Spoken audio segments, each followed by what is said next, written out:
Šiandien darome 3 populiariausių lightweight ultra lengvų motocikliukų apžvalgą. Pradėsime nuo Sur-Ron Light BX, pačio populiariausio pasaulyje, E-Ride Pro, kuris daug žadėjo ir pažiūrėsim ar ištesėjo, ir šiuo metu bestsellerio Talaria MX5. Palyginsim juos, kaip važiuoja trasui, kokios specifikacijos ir išrinksim nuo geriausio iki blogiausio. Na ir ką, važiuojame į trasą, protestuojam, pasižiūrim kokie laikai ir įvertinsim trasoje. Tai pradedame nuo E-Ride'o, kuris yra 12 kW.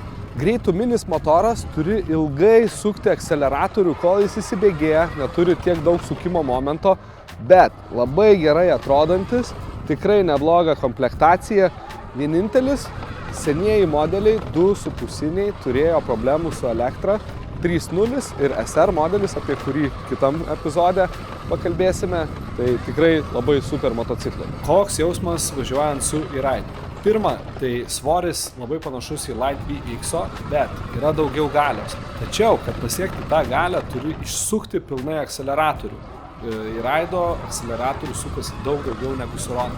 Antra, pas E-Ride'ą yra daug geresni stabdžiai, jie jau motocikliniai, nebe dviratiniai.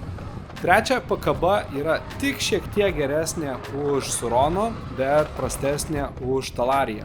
Tad jei reikėtų rinktis tarp Sur-Rono, E-Ride'o ir Talarijos, dėja, bet Talarija laimi visokeriopą. E-Ride'as yra geras, gražus motociklas, tačiau yra stipresnis konkurentas arba pigesnis Sur-Ron.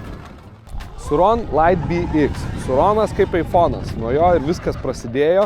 Čia yra labai modulinis daiktas, pas jį yra 8 kW, bet žmonės nuo seno jos labai tuninguoja, deda baterijas, kontrolerius, valdiklius, motorus, pakabas, stabdžius, ratus ir iš jo gali padaryti absoliučiai didelį monstrą, bet jisai geras yra iš dėžės. Gali važiuoti, smagintis, tikrai vienas populiariausių ir labai pamėgtas tarp jaunimo. Labai lengvas, labai net nepatyręs vairuotojas gali jį išvairuoti, nereikia kažkokių specialių įgūdžių. Motociklas yra geras iš dėžės.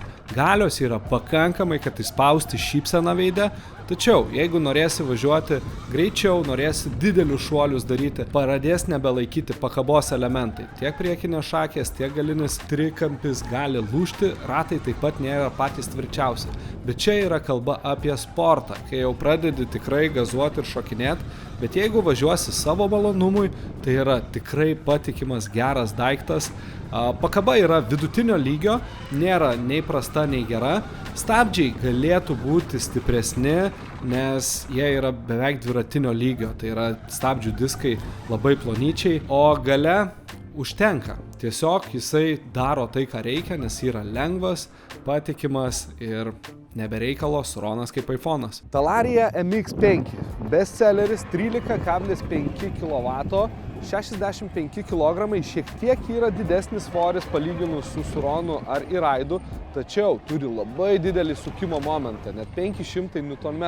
Tikrai gera pakaba, geri stabdžiai, visas aukštas, skirtas aukštesniam. Iš vaizdo šiek tiek kampuotas, bent man, bet iš visų patikimiausias, geriausias ir jį net labiausiai mes rekomenduojam. Ko man patinka Talaria MX5, kad jisai visai kitoj lygoj palyginus su Sur-Ronu, jis yra tarp Komodo, tarp Ultros ir tarp Sur-Rono.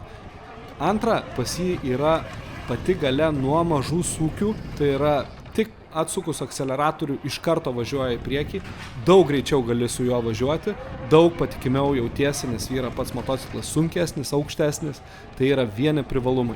Na ir ką, nugalėtoją skelbiam Talaria MX5 dėl to, kad pas ją daugiausiai galios ir torko, tai yra sukimo momento, geriausia pakaba, iš karto aštrūs pakojai, yra detalių vietoj, negenda. Antroje vietoje skelbiame Sur-Ron Light BX. Standartas geriausias, nieko nereikia, super lengvas, super geras, keletą aštresnių pakojų užsidėti, jeigu reikia pasiaukštinti.